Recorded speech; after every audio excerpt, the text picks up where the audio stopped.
మనము చీమ మరియు గొల్లబామ కథ నేర్చుకుందాం. ఓకేనా? అవును, సరే. చూడండి, ఒకప్పుడు ఒక గొల్లబామ బద్ధకంగా తిరుగుతూ ఉండేది. ఎలా ఉండేది గొల్లబామ? బద్ధకంగా తిరుగుతూ ఉండేదన్నమాట. అయితే చీమ చలికాలం కోసం ఆహారాన్ని వెతకడం మరియు నిల్వ చేసుకోవడంలో బిజీగా ఉండేది. చీమ ఏం చేసేది? ఆహారం ఏం చేసేది? దాచుకునేది. ఏం చేసేది చీమ? చీమ ఆహారాన్ని దాచుకునేది అన్నమాట. ఏం చేసేది? దాచుకునేది. అయితే గొల్లబామ చీమను ఆడుకుందాం రా అని అడిగింది. ఏమని అడిగింది? ఎవరిని అడిగింది? చీమని. Very good. ఎవరిని అడిగింది? చీమనే.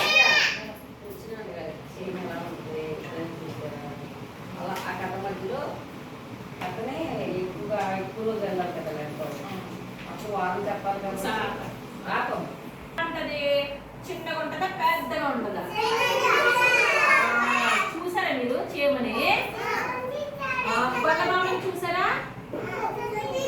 ఎలా ఉంటది? పెద్దగా ఉంటది. చూడండి, పచ్చగా కూడా ఉంది కదా. ఎలా ఉంది గొల్లబామ? గొల్లబామ ఏం చేసింది? చీమని రమ్మని అడిగింది. ఎక్కడికి? ఎక్కడికి? ఆడుకోవడానికి రమ్మని అడిగింది. ఎవరిని అడిగింది? ఎవరిని అడిగింది? చీమని గొల్లబామ రమ్మని ఆడుకోవడానికని అడిగింది అన్నమాట. అప్పుడు ఏం చెప్పింది? లేదు, నేను శీతాకాలం కోసం ఆహారం నిల్వ చేసుకున్నాను, నీతో వస్తే నాకు ఆహారం ఉండదు అని చెప్పేసి ఏం చెప్పింది? చీమ నేను రాను అని చెప్పింది. ఎవరు చెప్పారు రానని? ఎవరికి చెప్పారు? ఎవరికి చెప్పారు? గొల్లబామకి. ఎవరికి? నేను రాను అని చీమ చెప్పింది అనమాట. అప్పుడు గొల్లబామ చీమ మాట వినకుండా వెళ్ళిపోయింది. చూడండి, గొల్లబామ ఎక్కడికి వెళ్ళిపోతుంది? ఆడుకోవడానికి రమ్మంటే రాలేదు కదా. గొల్లబామ అక్కడి నుంచి వెళ్ళిపోయింది అనమాట. ఎవరు వెళ్ళిపోయారు? గొల్లబామ వెళ్ళిపోయింది అనమాట. అప్పుడు కొన్ని రోజుల తర్వాత చలికాలం వచ్చింది. మంచి భారీగా కురవడం మొదలుపెట్టింది. చూడండి, ఇప్పుడు మనకి చలికాలమేనా ఇది? చలికాలం అంటే ఎలా ఉంటుంది చెప్పండి? ఎలా ఉంటుంది చలికాలం? చలి. Very good. ఎలా ఉంటుంది? చలి, చాలా ఎక్కువ చలి వచ్చేస్తుంది. మీరు దుప్పట్లు కప్పుకుంటున్నారా? దుప్పట్లు కప్పుకుంటాం, స్వెటర్లు వేసుకుంటాం కదా. అలా చలికాలము వచ్చేసిన తర్వాత మంచు కూడా చాలా ఎక్కువగా కురుస్తా ఉందన్నమాట. ఏమైంది? మంచు ఎక్కువగా కురుస్తుంది అనమాట. అలా కొన్ని రోజుల తర్వాత చలికాలం వచ్చింది. మంచు భారీగా కురవడం మొదలు పెట్టింది అనమాట. అప్పుడు చీమ నిల్వ చేసిన ఆహారాన్ని ఆస్వాదిస్తుంది. చీమ ఏం చేస్తుంది? ముందుగానే ఆహారం దాచుకుంది కదా. ఏం చేస్తుంది చీమ? దాచేసుకుంది కదా. ముందుగానే దాచుకుంది కాబట్టి చీమ ఏం చేస్తుంది? ఆ దాచుకున్న ఆహారాన్ని తింటుంది. ఏం చేస్తుంది? ఎవరు తింటున్నారు ఆహారాన్ని? ఎవరు తింటున్నారు? చీమ ఆహారాన్ని తింటుంది అనమాట.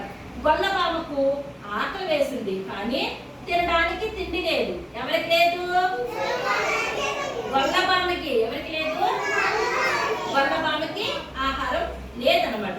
దానికి బయట ఆహారం కూడా దొరకలేదు. మరి చలికాలంలో ఆహారం దొరికిందా దానికి? గొల్లబామకి దొరకలేదు కదా.